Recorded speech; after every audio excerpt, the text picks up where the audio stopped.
voy a presentar a nuestra expositora para esta mañana. Agradecemos a Isla Robb por acompañarnos para compartir la experiencia que tienen en Escocia. Isla Robb trabajó desde la agencia Scottish Enterprise, la Agencia Nacional de Desarrollo de Escocia, donde se definió como esta ambición de la política pública de desarrollar el sector de energías renovables desde cero, y lo ha venido haciendo desde hace ya muchos años. Ella es experta en la cadena de suministros para el sector de la industria eólica costa afuera, en el cual ha trabajado durante los últimos 15 años. Se unió a Energy Transition Zone recientemente en este año para apoyar el trabajo que realiza la organización para reposicionar al noroeste de Escocia como un hub de la energía renovable. Apenas en diciembre del año pasado, el trabajo de Isla Robb fue reconocido por The Scottish Renewable Green Energy Awards, donde describieron su trabajo, su vocación, la entrega que ella ha tenido en la región para consolidar, dar un impulso importante a este clúster de energías renovables. Isla, muchas gracias por compartir con nosotros el trabajo que están haciendo por allá. Te escuchamos con mucho interés. Okay, thank you very much, everyone. So, Gabriella, I'll just give you the nod when I'd like you to move on slides. A brief history of what's brought me here today. So I started my energy career, as you probably just learnt, in Scottish Enterprise, in the Economic Development Agency, the government within Scotland. And the main rationale was to get developers to understand the opportunities of working with the local supply chain, and then equally the local supply chain to understand the opportunities coming from offshore renewables, offshore wind, and equally how could we progress the whole sector in Scotland. I then left that and started my own successful consultancy business, which was again supporting companies of all sizes to progress into the renewables sector business. I left there in January and joined ETZ, the Energy Transition Zone, which is a North East Scotland focused public-private sector organisation that its rationale is to support the northeast of Scotland to remain the energy capital of Europe. But rather than focusing on oil and gas, it's transitioning, it's diversifying into renewables, into clean energy. And that's where I think there's a lot of similarities with Mexico as well, that you're very successful in oil and gas, and therefore you have the capability and capacity to win and succeed in offshore wind. So I'll go through a bit about my previous experience in both the public and the private sector and the challenges with establishing an offshore wind market and sector, and also being successful in it. So a little bit about why offshore wind in the first place.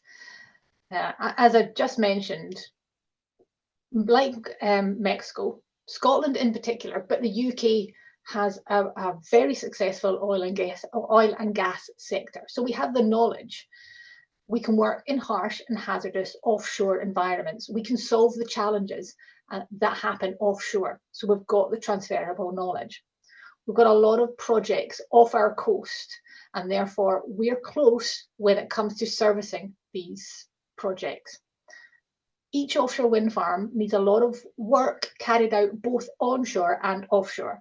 Hence, that's a picture of a beaver that does work both on and offshore. And also, there's a lot of projects in Scotland that will be happening from now for the next 5, 10, and 15 plus years. So there's a long pipeline of projects coming. I've given you the numbers globally and in the UK of gigawatts. Now we hear a lot about the megawatts, the gigawatts, and then move on to the terawatts of opportunity, of energy that's going to be generated. Now the numbers I've given you there, the 95 gigawatts for the UK, that does include what's in the water already, but there's not a lot in the water already. So in both globally and UK, the gigawatt number that is there is what's coming, this huge pipeline coming down the line. But is it not very easy to understand what is that tangibly when we talk about gigawatts? So that's why I've also added the turbine numbers. And that is a significant number. So in the UK alone, that's anticipated to be more than 7,500 turbines that need to be manufactured, moved to site and maintained. And then obviously each wind farm has substations both on and offshore, cables connecting each turbine and then bringing the power back to shore. And then once onshore, the grid. So that's a huge amount of work that we want our own companies to be involved in. You want Mexican companies to be doing all this work where possible. And then I've given the numbers of the expected cost of a wind farm. Now, £2.3 billion anticipated per gigawatt on the capital expenditure. That's a significant amount, and you want to capture as much of that in your own country as possible. And that is why, yes, for all the right reasons, we want clean power. We want that we can secure our own clean power. The oil and gas is not going to last forever, but there are commercial opportunities there. And that is why you want your companies to get involved in this. So again, briefly, so when you get these slides afterwards, the life cycle and the costs are hyperlinks that give you more details on the breakdown of the costs and the breakdown of the life cycle. But I just wanted to give you a bit more detail as to, again, why are we bothered about this?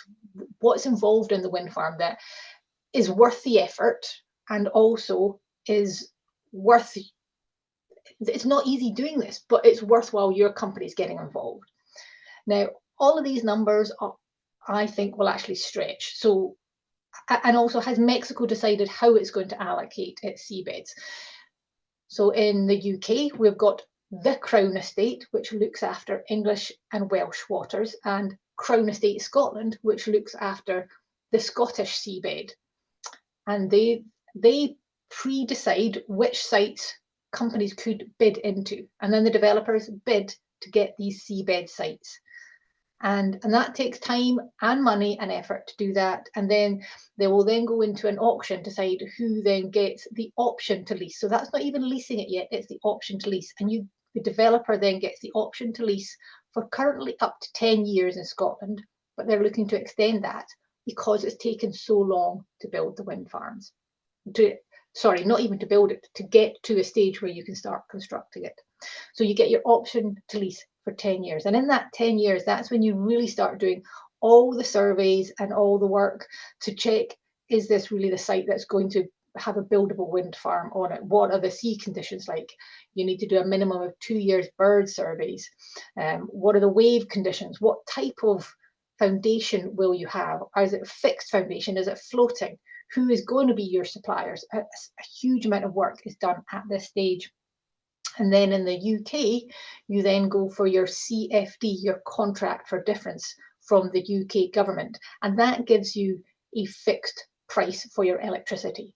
And that is why developers do this, so they know they've got a guaranteed income. They've spent a lot of money to get up to this stage, but they then know once they've got their CFD for the next 25 years, they've got a guaranteed income. So if you then win your CFD and it's a competitive price, you then go for your CFD, you win the ability to then build it. And wind farms are now getting bigger. So it used to be a 500 megawatt size wind farm, and now they're 1 gigawatt plus. So you will build it over 2 or 3 years, because generally where you've chosen to have your wind farm, it's a very windy site, which makes it hellish conditions to build in. So you can only build it in the spring, summer, early autumn weather conditions. Otherwise, it's very difficult to build that. So you build your wind farm over your X number of years, and then you connect to grid and you start generating your power for 25 plus years. Now there's talk about decommissioning there. I would say you get your contract for difference for 25 years, but then after that, if it's still, your turbines should be lasting a minimum of 30. But then after that, will you repower? Will you upgrade? What will you do with your wind farm? Because if we're still needing the power, then you'll still generate and still get an income. And then you get the decommissioning of that afterwards. So it's a long play, and each of those phases are opportunities for your companies that currently work in oil and gas. So this one is very similar, but it's just in a different format. So I just wanted to because it is such a long and lengthy process, it's just another slide that tells you a very similar aspect. So this is the projects that are off the Scottish coast only. And we have got, for a small country, there's a lot of projects. And why is that? Well, it's very, very windy around Scotland. We have a lot of seabed compared to the size of the country. And also, we want to, we've got strong targets to reduce our carbon emissions and decarbonize, and renewable energy is our route to doing that. So we have some projects in the water already, and then there is ScotWind, which has a lot of fixed and floating projects of a significant scale. And then there's INTOG, which is the smaller projects, which were in for the innovative projects, and the TOG for the targeted oil and gas projects. And they were to help decarbonize oil and gas platforms. So there's a lot of projects that are coming over the next 5-10 years. But at the same time, we've also found that actually having this many projects is a blessing and a curse, because we don't have the grid capacity to bring all this power where it's needed. So we're now looking at upgrading the grid within Scotland and the UK to bring the power to where the main users are. And also we're looking at, right, there's going to be a lot of turbines needed, as I spoke already. Do we have enough turbine suppliers? Do we have enough cable suppliers? And that's your inward investment opportunities that I'll go to speak to a bit further on. But you can see even in Scotland, we have a pipeline of, well, they're saying just over 4,800 turbines. And again, that's a significant number of turbines that need to be manufactured and moved and maintained. So that's a lot of opportunity for us. So what can the public sector do? Well, that depends on where you're starting from. And so when I started at Scottish Enterprise, it was 15, 16 years ago, actually more, 20 years ago now. And at that stage, they had just been encouraging the oil and gas supply chain to start looking at offshore wind, because it's going to be fantastic, because there's going to be lots of opportunities. And they didn't happen. So the oil and gas supply chain went away and did their own thing.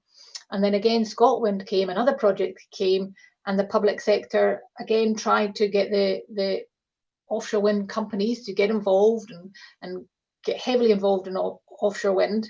And some did, and some have been very successful. But again, the projects aren't coming at the programme timeline that we were expecting. So again, they're going away, and they're continuing to work in oil and gas, both at home and abroad, because the international market for oil and gas is very busy at the moment.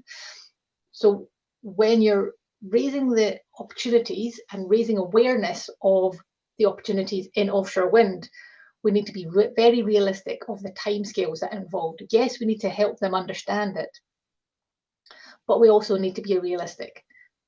And it's a real catch-22 chicken and egg situation, because a lot of the work that the supply chain need to do and the public sector need to do takes a long time to get involved. If you've got a quay, a port, a harbour that needs increased in size to make it longer, stronger, or deeper. That costs a lot of money and takes a long time to do. So you need years and years in advance notice to get ready for when the sector meets demand needs to be met. The same with supply chain companies. What is it they currently do? And that's why I explained a little bit about the phasing of offshore wind. Are they engineering companies? Well, for them, it's relatively easy to then transition into offshore wind. But if they manufacture something, do they need new kit? Do they need more storage? Whatever, to make more of the same.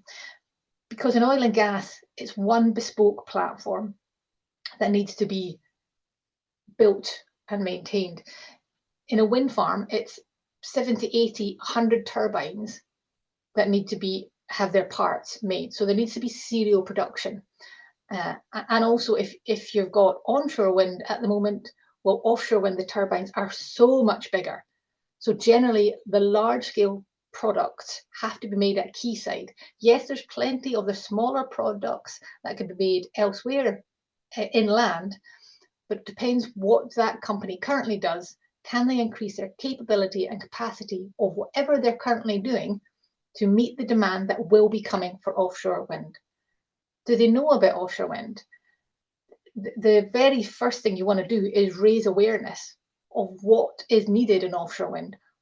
And also, if it's going to be a few years till those opportunities come to Mexico, encourage them to go elsewhere and gain work internationally. I have a few slides later on that show you where those opportunities are coming. But Scotland would be a great example. Could they go and partner with a Scottish or a UK company to win work in Scotland? And then the reverse would happen when the Mexican market picks up, that they'll have gained their experience, they'll have gained a good partner, and then both come and take advantage of the Mexican market when it picks up. So you want your companies to get involved early, but you need to be realistic about what will be needed and when. And I mentioned ports and harbours because that is a vital route that a lot of the work happens. The scale of the product needs significant port and harbour size. But we've also got to remember those ports and harbours probably have other users at the moment. In Scotland, it's a significant fishing industry. So how do we make sure that we're working together with them? Also the oil and gas sector. How do we make sure that we're sharing this port and sharing the seabed together? And then we've got to think about building the industry as well. So you can tell the supply chain everything you want, but your industry and the sector in your country has to be ready and has to be ready to take on all the challenges that come. Building a wind farm, whether it's fixed or floating, is not an easy thing to do. Fixed, we're getting more used to it because we've built some of those. Floating, we haven't built a commercial scale floating wind farm yet, and that is challenging. And we hear that you have floating platforms in oil and gas, but a floating platform doesn't have a thing that spins at the top of it, making it the dynamic movement even more. It doesn't have electric cables coming from it that you really do not want to fail, because that is your source of income that would fail. So it is a very difficult thing to have a floating wind turbine, but we do have the expertise from oil and gas that are perfectly suited to meet all the challenges that come from that. So as you're building the industry, it's who will be leasing the seabeds, how long will you lease the seabeds for, what price will you set? And that has been different between England and Scotland, because in England, the last round was highest bidder wins. So it was BP won 2 sites at a significant price. But in Scotland, it was different.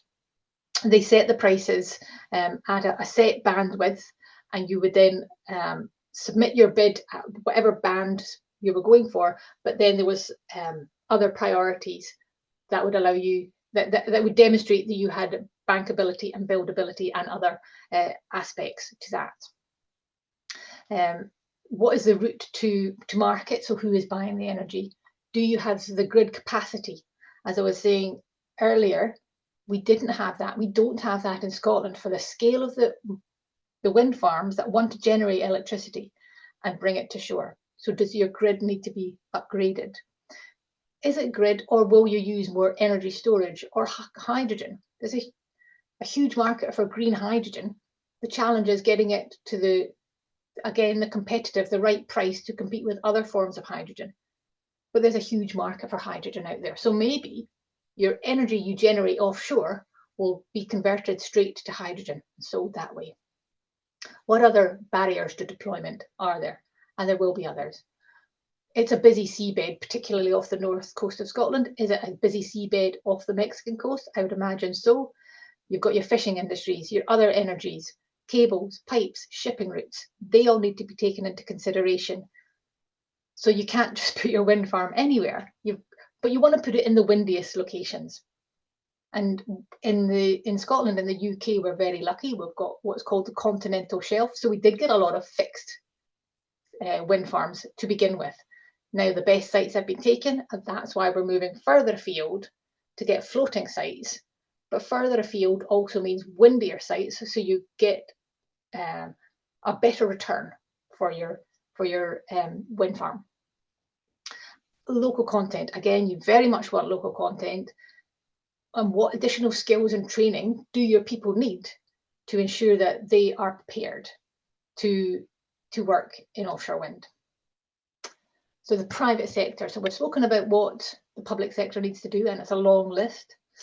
The private sector, so they've come to your events, the supply chain's come to the events, it knows about the sector, it's keen to get involved, it's thinking about possibly investing.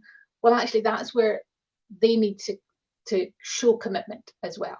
They need to give enough time and resource to get into this new sector, whether it be in your home country or elsewhere. And that's because, and in my experience, I've found that successful oil and gas companies are very good and very successful multi-million-pound companies. They're not used to being unknown. So you go to an offshore wind event, nobody knows you if you've not been there already. So they're starting from the beginning almost, that you go to an oil and gas event as a successful oil and gas company, everybody knows you, your reputation carries. But in a new sector, in offshore wind, you have no reputation and you've got to almost start from scratch. And that can be difficult for a successful multi-million-pound company that is very busy making a fortune in oil and gas. Why would they take the time and effort to start again and build up that income? Now, build up that reputation. And yes, your reputation goes across, but there will always be somebody else that already has offshore wind experience. So how do you compete with them? So they've got to have enough commitment, time and resource to do that. And that's where we have to start highlighting this is worth the time and effort to do it. There will be plenty of individuals and companies out there will say that there's no money to be made in offshore wind, or there's not as much as there is in oil and gas. Well, that depends what you do. It is difficult to be a large-scale fabricator. It is difficult to manufacture turbines, but there's very, very few companies that do that. The vast majority of the supply chain will do something else, and if they provide a widget or a service into oil and gas, the chances are it'll probably be the same client in offshore wind, and therefore will expect the same cost involved, unless you're only providing one into oil and gas and you're now providing 200 widgets. So there will be an expectation that there will be economies of scale benefit. The supply chain also have to understand that this is not swapping one revenue source for another. It's now managing two revenue streams. So you're going to continue in oil and gas while oil and gas is still around. You're then going to be transitioning, growing your sector so you can work in offshore renewables, wind, but then wave and tidal will be coming along as well. So it's spreading so you can cover two sectors. And again, ports are very important. So they have to understand the opportunities that are coming to them, the time frame and the costs, and that they have to collaborate with each other, which is difficult, but as you can see from the map I've put there, so that is from a group called Scottish Offshore Wind Ports Alliance. So they have come together and they realise that a lot of these wind farms will be a multi-port strategy, particularly for assembly and construction, because there's the ports in Scotland, there's just not enough and they're just not big enough. So many wind farms will use many ports, and therefore the ports are coming together. Now, yes, there absolutely will be competition, but they're realising that there is enough opportunity to go round, and therefore they're collaborating together on this. So the key takeaways: timing. You have to get the timing right. We have to share the knowledge. We have to get companies, the ports, the public sector, the private sector, all involved early enough, but understand it's early, but because it takes so long to do a lot of the work, to get the ports ready, the supply chain ready, to compete. And yes, oil and gas experience offshore works, but if you can get offshore wind experience offshore, fantastic. So encourage your supply chain to internationalize, to get the experience, and then they can bring that home. Because what I have found is predominantly it's the same developers and the same tier ones. And when I talk about tier ones, I mean the big pieces. So it's the same turbine suppliers, the same cable suppliers, the same foundation suppliers. So it's the big products. It's generally the same ones all the way around the world, apart from China. China have their different set of developers, a different set of tier one suppliers and tier twos and tier threes. But the rest of the world, it will generally be the same. Very successful developers and tier ones. Now, absolutely others will spring up, and we do in Scotland and in Tog, some new ones came around, but they're often partnering with a more established. So you need to be realistic about when you get your supply chain ready and get them involved. Support, absolutely. The companies need to gain the knowledge and the enthusiasm to get involved in this industry. There will need to be some financial backing for this. Now, if there's enough return on investment, the developers and the tier ones will help with that. That's because, as I said, the projects are in the water for decades. So if they know they're going to get a return, then they will invest early. So we need the industry to grow with confidence. It's not an easy thing to do, to build a wind farm, but there's some very experienced companies out there. And in general, people and companies want to do this because of the climate change emergency, that they want to move their business, but it's a business, so it has to be commercial opportunities. There's no bones about it that building a wind farm is difficult. There's grid and capability challenges, and we need to learn from what others have done in the past and take the good bits from them and forget about the bits that were less successful.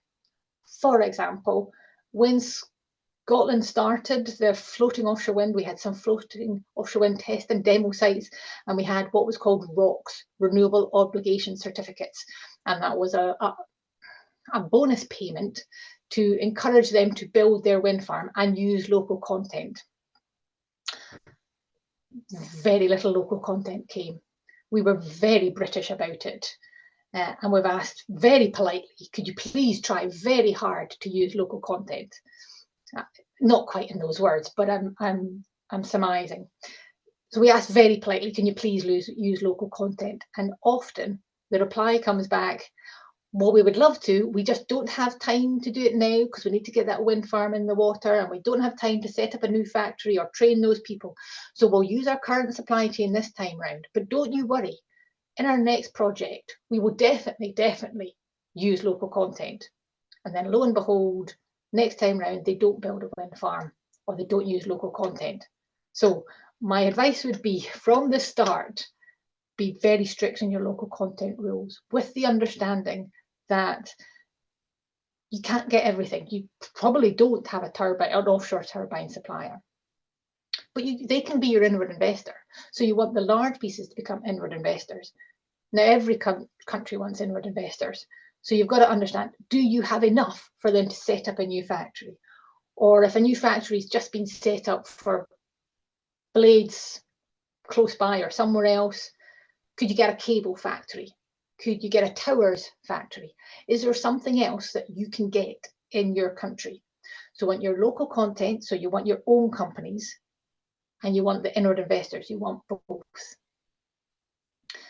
And there you've got to work hard at that, but you've also got to be strict. Now, again, we were very British, and we made sure that we were always not being anti-competitive. So there's the different countries do it a different way. So timing, support, and local content are the very important ones, I would say. And I think the next slide, if you go on to that, it's just a whistle-stop tour around the globe to see where all the other opportunities are. So again, where could your companies get work before Mexico kicks off? Where could you learn what went well and what went less well from other countries? So there's a lot happening in Europe. There's a lot of deep water, but it's a very highly populated area. If you go into the next slide, Asia, again, a lot happening around Asia, predominantly China. They are very quick, very efficient at doing things. Japan, Taiwan are following suit, and a lot others are coming. And then you click onto the next slide. Well, I should put a big question mark here, because current president is not keen on offshore wind or renewables. So I think there's maybe 1 or 2 projects that are still going ahead. So who knows what's going to happen in the US. So again, squeezed in a significant amount of the globe onto 3 slides. A big question marks, very early stage.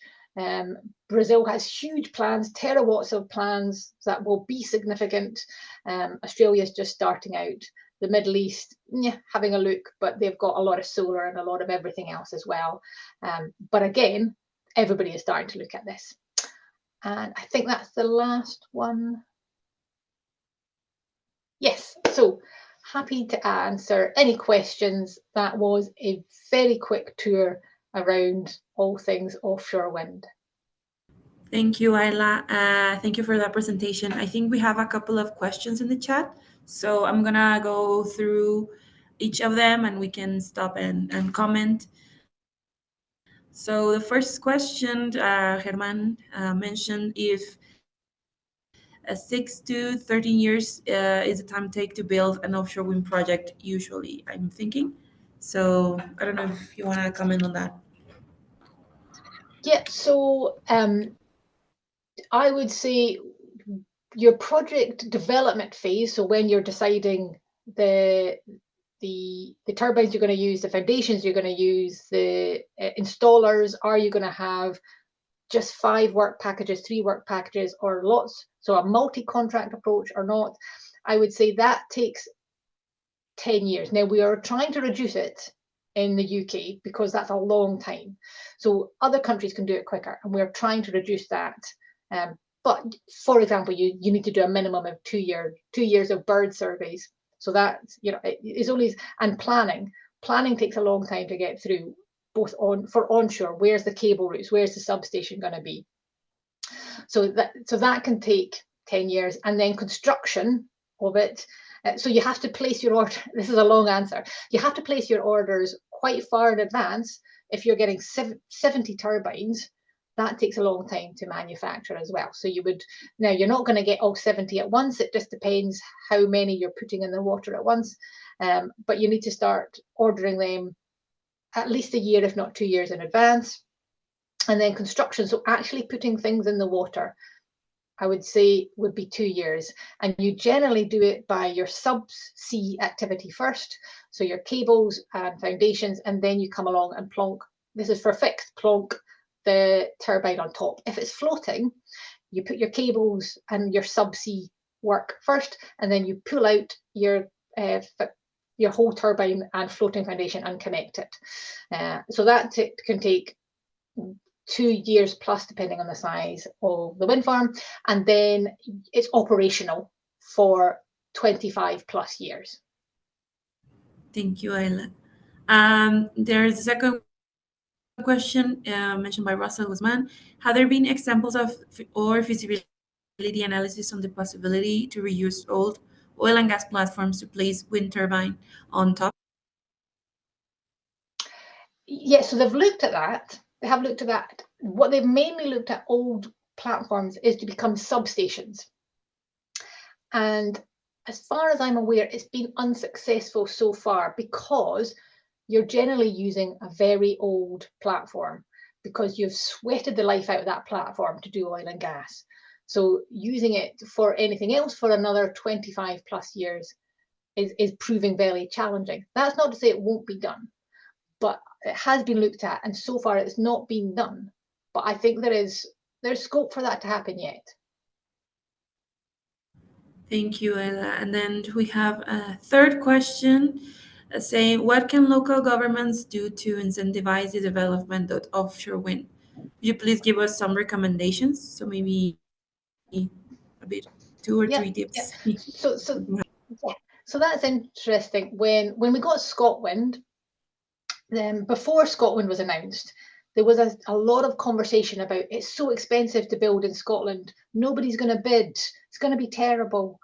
And it's true, it is more expensive to build an offshore wind farm in Scotland. And we all thought, oh, there'll maybe be about 12, maybe 10 companies will bid. We got 74 companies bidding. And then I think it's 22 ended up being successful. So if you have a good site that is windy, so will generate a lot of power income for them, and they will get somebody will buy that energy, the developers will come. Now I am simplifying it slightly, but good sites with a customer that's going to buy your power, then the developers will come if it's at the right price. So with the UK, you can get a power purchase agreement. So if you have a heavy user of your power, you don't need to get a contract for difference from the government. You can just get Google. If Google was there and Google was using a hell of a lot of power, then you could get a sign up with them. Wind farms produce more power than Google can take, but you could get partial agreement for that and start building that phase of your wind farm. And then it's generally going to be the government or the electricity network that will then buy your power. And if you're giving them a competitive price, the developers will come, because this is a secure source of income for 25, 35 years. Again, we're wanting these turbines to last longer and longer because they're more and more expensive, and they're bigger and bigger as well. So the wind farms that are in our waters from the early days, from 10 years ago, are a 5 megawatt turbine. We're now a minimum of 15 megawatts getting put in the water now. We're anticipating 22 megawatt turbines getting put in the water at the end of this decade. And it's difficult to picture the scale of those, but the blades will be at least, if not longer, than at one football field. And the challenge with that is the vessel that you think can install these is too small to install them. So every time your wind turbines get bigger, you need a bigger vessel, and these vessels are very expensive. Is your quayside long enough and strong enough for this? Because you've got a bigger vessel, is your quayside deep enough for these bigger vessels? So that is the challenge as well, is that it doesn't look like we're going to stop anytime soon on the scale of our wind turbine, but we almost do need to stop to allow the supply chain to catch up, and we get enough vessels and we get the right key strength and length, and we start producing the rest of the supply chain kit to go with these massive turbines. Thank you, Ayla. Next, Fernanda Ballesteros mentions in Mexico, 90% of oil production is from Pemex, its national oil company. New reforms do not open the market for new players in oil, only as exceptions and when Pemex is open to partner. In your opinion, how could this be a challenge and/or opportunity? So that's an interesting one.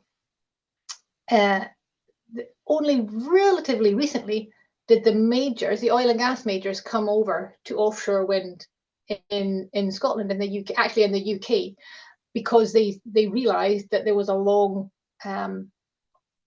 opportunity to gain income. What they didn't realise, again surmising, what they didn't realise is it takes a long time. It's years until you generate income. So again, with the oil and gas majors from Mexico, you have to spend £200 million in the first 5, 7, 10 years before you generate income. Will they be prepared to do that?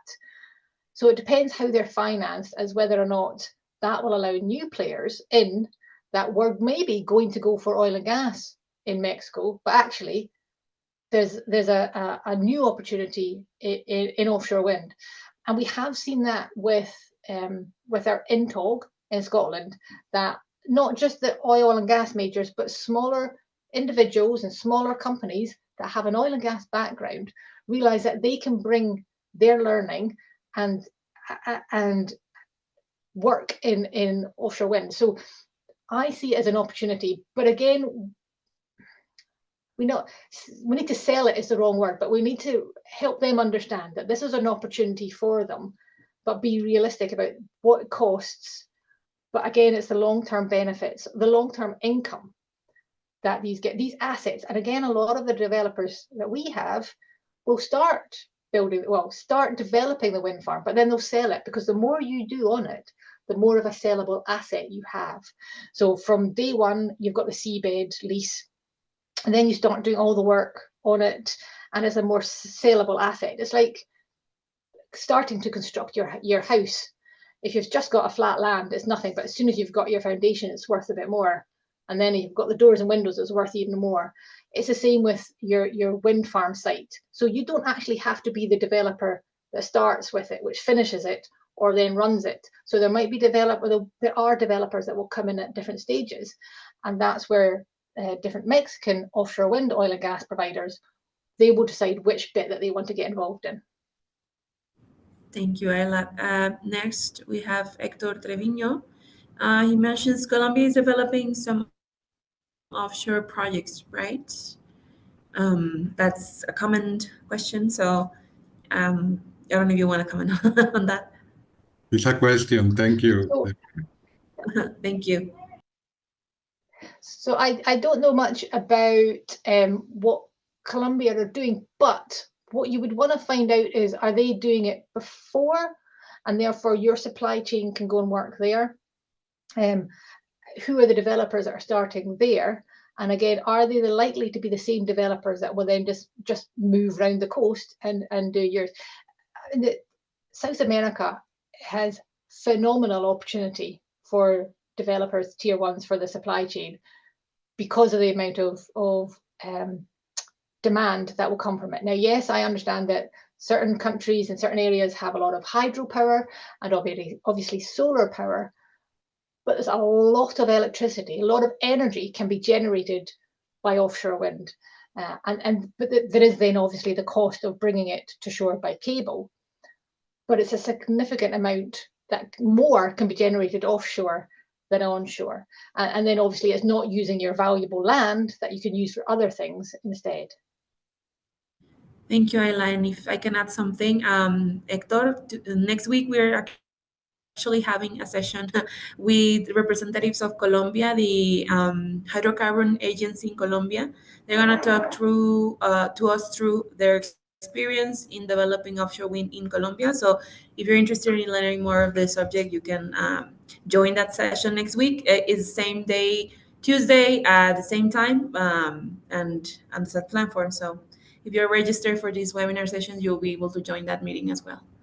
And last, we have, thank you. We have one last question.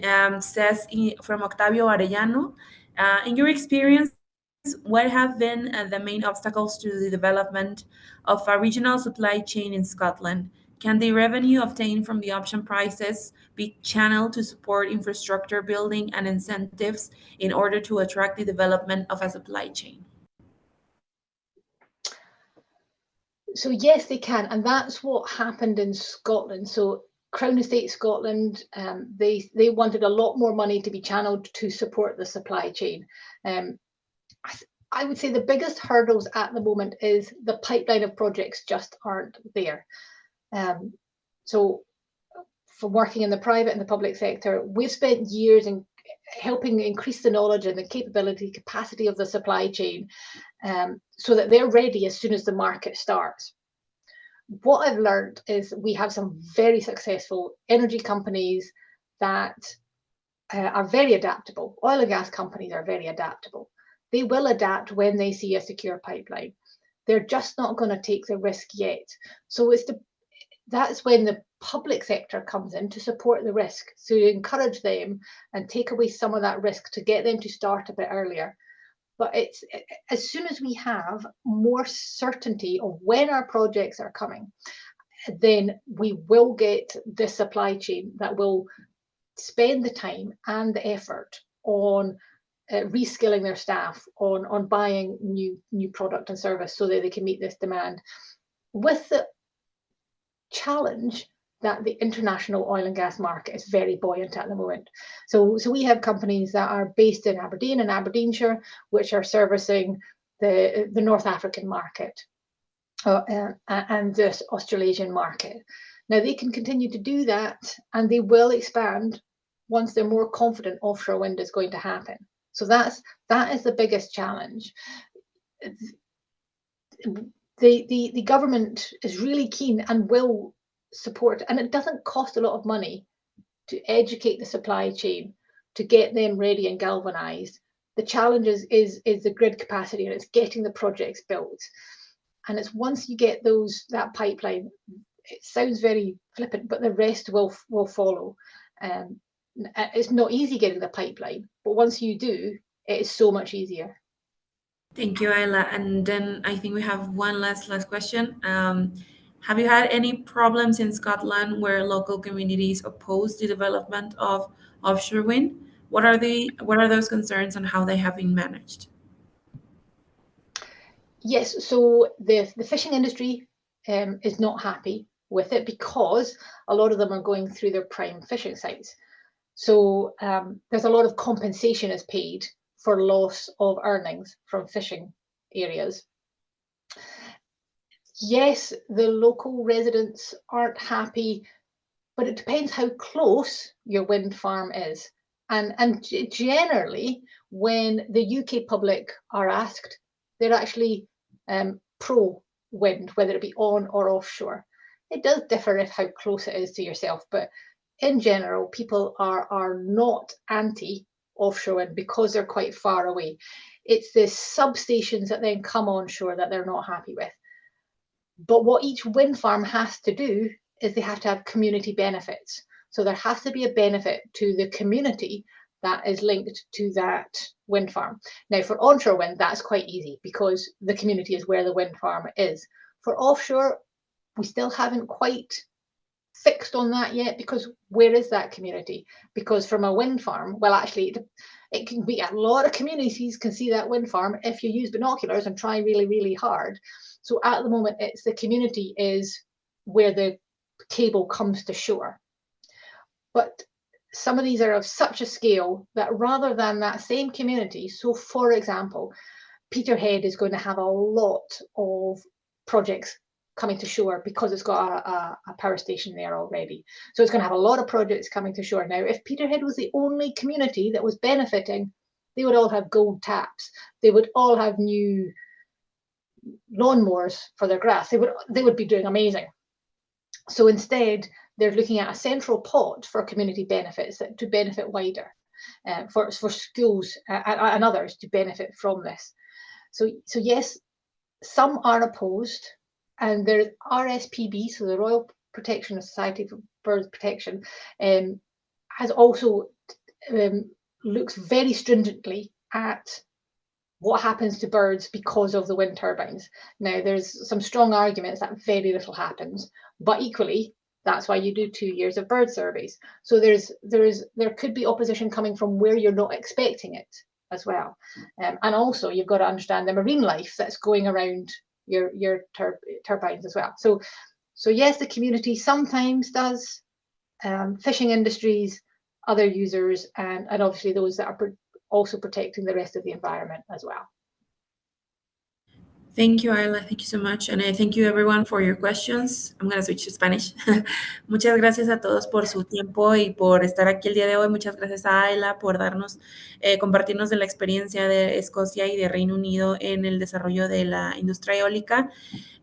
Muchos puntos muy interesantes que retomar y creo que este es uno de los inicios que nosotros como embajada vamos a estar empujando para compartir más de la experiencia de Reino Unido y ver qué podemos hacer en colaboración para apoyar los esfuerzos de México al desarrollo de la energía eólica costa afuera.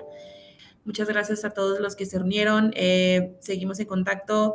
También compartiremos el contacto de Ayla en caso de que quieran hacer más preguntas específicas del tema, pero pues agradecemos todo su tiempo. Desde la Embajada Británica agradecemos también la participación y el apoyo de los colegas de Fidesur, Guillermo, Oscar, Irving, muchas gracias. Thank you, Ayla, for everything, and hope to talk to you again soon.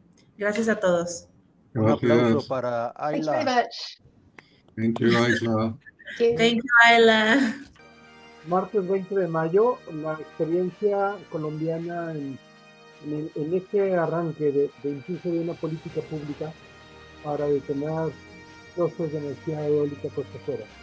Nos vemos dentro de 8 días. Gracias.